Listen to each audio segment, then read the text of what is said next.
Alléluia. Et oui, Hosanna, fils de David. Hosanna, le grand roi qui vient. Hosanna. Effectivement, le peuple dans tout Jérusalem était en liesse pour rencontrer Jésus-Christ, pour aller à la rencontre de Jésus-Christ, ce fils de Marie et de Joseph. Ben, ça dit, comment pouvait-on comprendre d'abord qu'une personne qui n'avait pas droit à tous ces honneurs puisse subitement, être projetée sur la conscience de toutes les personnes venues de toutes les contrées, et subitement pour manifester d'abord des signes de royauté à un enfant du peuple. Oui, c'est effectif. Cela a été réellement effectif. Ben, nous étions en l'an 3 de l'ère chrétienne, où Jésus-Christ, presque en fin de mission terrestre, devait être dévoilé d'abord aux nations comme le roi de l'humanité. Hosanna, fils de David. Ben, les gens scandaient d'abord des hurrahs partout, les grands, les petits, les femmes, les hommes, et puis les hommes venus de toutes les contrées, d'abord d'autour d'Israël, c'est-à-dire étaient venus pour magnifier d'abord de la grandeur par rapport au nom de Jésus-Christ comme roi de l'humanité, roi éternel, pas un roi pareil au roi de la terre. Alors, mais qu'est-ce que cela devrait signifier? C'est-à-dire, quitte dans sa joie, c'est-à-dire, devrait commencer par brandir d'abord des rameaux, c'est-à-dire les derniers rejetons d'abord du palmier. Et cela avait une signification pathétique. Oui, qui d'autre devrait prendre leur pagne pour tapisser tout le passage d'abord du cortège, le passage d'abord du roi des rois. Oui, et c'était spontané. Ben, les rois de la terre existaient, ben, n'avaient pas trouvé d'abord une telle grandeur exprimée par leur peuple. Non. Et puis, de l'autre côté, c'est-à-dire ce qui devait être sublime encore, beaucoup plus et étonné d'abord l'entendement de l'humanité, c'est que ce roi avait choisi de monter sur le fils de l'âne, un ânon, un petit âne, c'est-à-dire un petit âne, pour aller à la face de tous les peuples réunis en ce moment-là. C'était à Jérusalem. Ben, de l'histoire de Jérusalem, en réalité, Jérusalem, c'est-à-dire, n'était pas la ville des enfants d'Israël. C'était une ville qui a été récupérée aux Jébuséens. Cela dit au 10e siècle avant Jésus-Christ. Et puis parce que c'était la ville de la promesse. La promesse là d'abord du Dieu éternel aux enfants d'Israël, les enfants du peuple élu. Et c'était ça. Et puis, pourquoi Jérusalem? Jérusalem, pas une grande ville en réalité, une petite ville.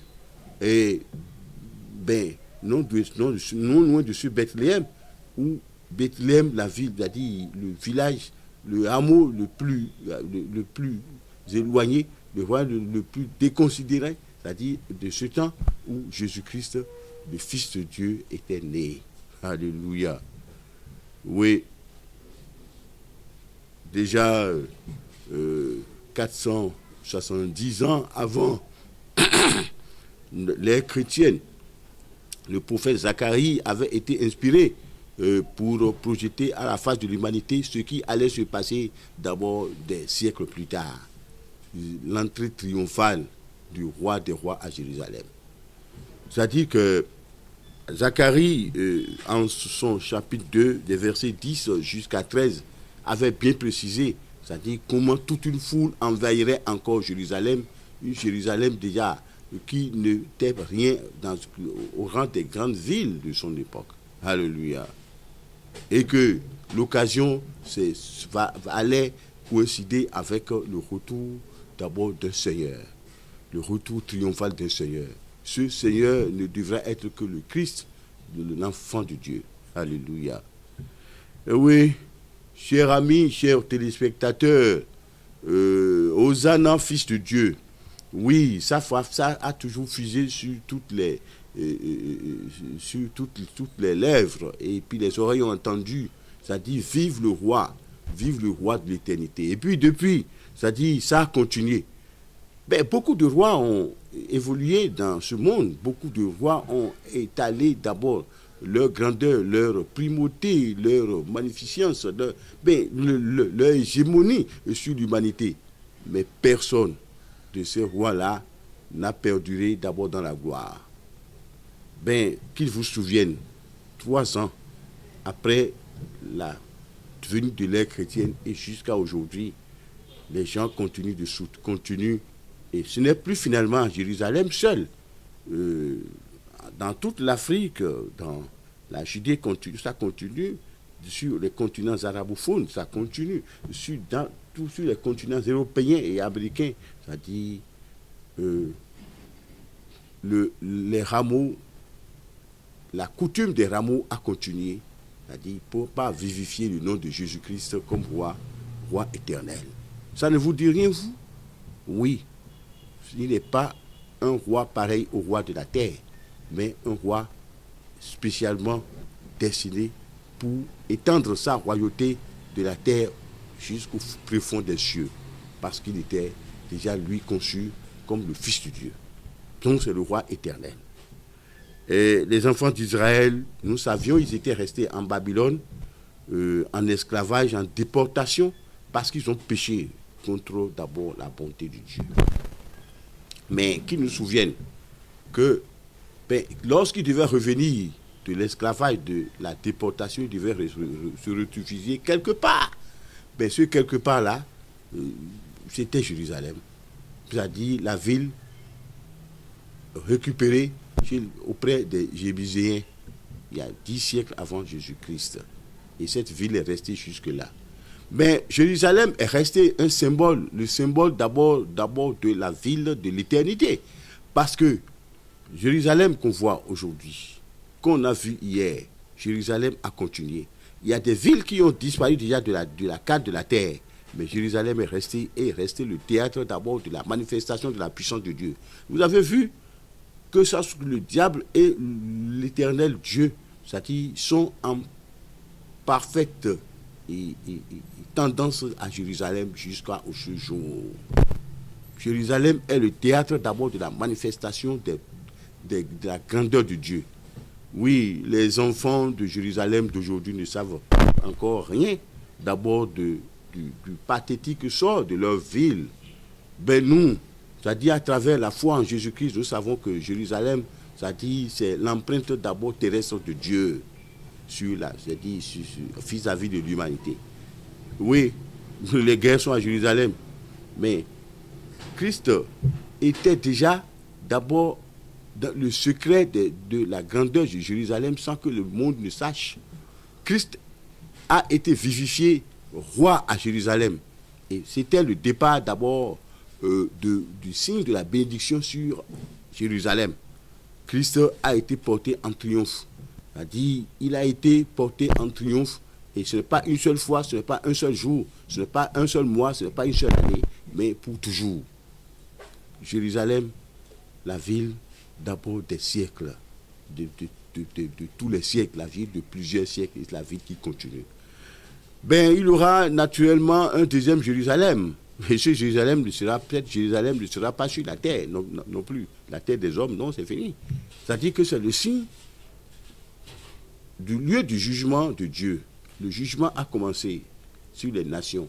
Mais d'abord, les altercations à Jérusalem, le sang de Jésus-Christ qui a coulé sur Jérusalem, a fait de Jérusalem la ville, une ville, c'est-à-dire spirituellement forte. Une ville qui, dans un secret, dans un mystère, cette ville a l'empreinte de Dieu sur elle. Jérusalem, la ville des siècles. Jésus-Christ est venu à Jérusalem de manière plus spectaculaire que jamais. Il est devenu d'abord l'énigme des nations. Mais comment voulez-vous que quelqu'un qui n'a jamais été préparé pour être roi, c'est-à-dire ce monsieur-là, il vient et il n'y a pas eu de gongonnage. D'ailleurs, il n'y a pas eu de télévision, il n'y a pas eu de radio pour annoncer qu'un roi vient. Et puis, les gens de toutes les contrées sont venus et ils sont venus scander. Personne ne pouvait les arrêter. Il y avait d'abord le roi régnant et à l'époque, mais ce roi s'était caché parce que sa d'abord, sa grandeur et son hégémonie ont été rangés d'abord de côté. Et c'est le roi, le petit roi, le roi qui est venu sur un anon. Et ce roi-là, c'est ce roi-là dont on continuait d'entendre le nom jusqu'à aujourd'hui. Oui, ben, l'esprit de Jérusalem est allé sur tous les peuples, naturellement. C'est-à-dire que nous, ben, moi je prêche à partir du Bénin. Aujourd'hui, mais je prêche Jésus-Christ à partir du Bénin. Ben, de Bénin, petit pays, au tréfonds d'abord de l'humanité. Ben, nous avons adopté Jésus-Christ comme notre sauveur, notre roi. N'est-ce pas? Mais du Botswana, des villes, par exemple, indiennes là-bas, Wankayo, c'est-à-dire, depuis New Jersey, nous on a prêché Jésus-Christ. Hein? Et puis Jésus-Christ est allé d'abord dans sa gloire, sur toutes les terres du monde. Alléluia. Ben écoutez, ça, est-ce que c'est un roi comparable au roi de la terre? Ben non. Ce n'est pas un roi que personne ne peut aller considérer, ou bien même ne peut même pas comparer à un roi de la terre. C'est le roi des rois, le roi de l'éternité. Et quand on se met à dire Hosanna, fils de David, évidemment, on dit Jésus-Christ, fils de David, parce que Marie est de la corde de David. N'est-ce pas? David est de la corde d'Abraham. C'est le fils d'Abraham. Mais Abraham a eu une alliance d'abord spéciale avec Dieu pour porter d'abord Dieu en lui et à l'humanité à partir de la foi. Et puis, à partir de la foi, Jésus-Christ aussi a été conçu par Dieu, c'est-à-dire comme son fils pour aller régler d'abord le problème d'abord de la culpabilité universelle de l'humanité. Ben c'est cela. Donc, ben, ce roi qui a d'abord ces attributs-là, comment voulez-vous le comparer au roi de la terre? Voilà, c'est pour cela que depuis l'an 3 de notre ère jusqu'à aujourd'hui et puis jusqu'à l'éternité, on va toujours scander Hosanna au fils de David. Le jour de la fête des rameaux, l'humanité chrétienne ne se souviendra jamais assez. C'est d'abord de ce que Christ doit être vivifié. Et ce n'est plus d'abord le jour d'abord des rameaux. Tous les jours, les gens crient Alléluia. Tous les jours, les gens crient Ebenezer. Tous les jours, on dit vive Jésus-Christ, roi des rois. C'est-à-dire le docteur des docteurs, la séculaire pierre d'abord que l'humanité a vue. Une pierre qui ne s'éteint pas, l'étoile brillante du matin. C'est-à-dire il avait tous les attributs d'abord du monde et des cieux. Jésus-Christ, le roi des rois. Et oui, il y a un enseignement que moi je vais vous donner et concernant d'abord cette venue de Jésus-Christ. Il y a eu des petits signes et qui ne vont pas vous étonner. Mais vous savez que Jésus-Christ est monté sur un anon, le rejeton de l'âne, alors que selon la coutume, des coutumes royales de la terre, à l'époque, qu'est-ce qui se passait? Quand on doit rencontrer d'abord un héros venu de la guerre, quand on doit rencontrer des héros venus de la guerre, maintenant quand les grands rois doivent venir devant le peuple, c'est-à-dire on les faisait monter sur un cheval blanc. Et ce cheval blanc-là, c'est le signe de la royauté, de la grandeur, de l'orgueil en plus. Alléluia. Mais Jésus-Christ dit, moi je vais monter sur un anon, le rejeton de l'âne. Mais vous savez, l'âne, c'est l'animal le plus servi de la terre, l'animal le plus humble de la terre, l'animal qui ne refuse de rien de la terre. Parce que, ça dit, c'est lui qui doit porter sur son dos d'abord l'humanité entière. Jésus-Christ doit porter sur lui d'abord les opprobriums des peuples de toutes les nations. D'abord, il est resté servi d'abord dans les mains de l'Éternel, de Dieu son Père. Voilà, c'est ce que cela veut dire. C'est-à-dire l'humilité. L'humilité en toute situation. C'est-à-dire la disponibilité. Et puis, ça c'est un exemple qu'il est en train d'enseigner au peuple. Lorsque vous faites des rameaux là, mais sachez que Christ n'est pas monté sur le cheval d'abord des gens du monde, mais le cheval blanc d'abord des signes de victoire. Mais non, il est monté sur l'anon, le rejeton de l'âne, qui est d'abord l'animal qui symbolise la grande simplicité. les rois de la terre, vous voyez comment ils s'habillent de manière extravagante. Comment ils manifestent d'abord de la grandeur, de l'égocentrisme, c'est-à-dire de l'hégémonie sur tous les hommes, sur tous les autres hommes. C'est-à-dire ils sont là, c'est-à-dire en train de processer leur grandeur. Mais Jésus-Christ est allé simplement sur la croix pour aller mourir pour nous. Il est simplement d'abord dans sa volonté, il n'a pas, c'est-à-dire, renier d'abord le dessein de Dieu. Il te dit, la coupe, cette coupe, je ne peux pas la délaisser, je dois la boire. Il est allé tranquillement sur la croix pour aller servir d'abord l'humanité entière. Vous voyez, il y a la différence entre la royauté de la terre et les royautés venues du ciel. C'est ça, mes amis, mes chers téléspectateurs. L'ânon, le rejeton de l'âne signifie l'esprit de disponibilité, de serviabilité d'abord totale de l'homme qui doit connaître d'abord la grandeur de Dieu dans sa vie. Première leçon. Ben, vous savez, à l'époque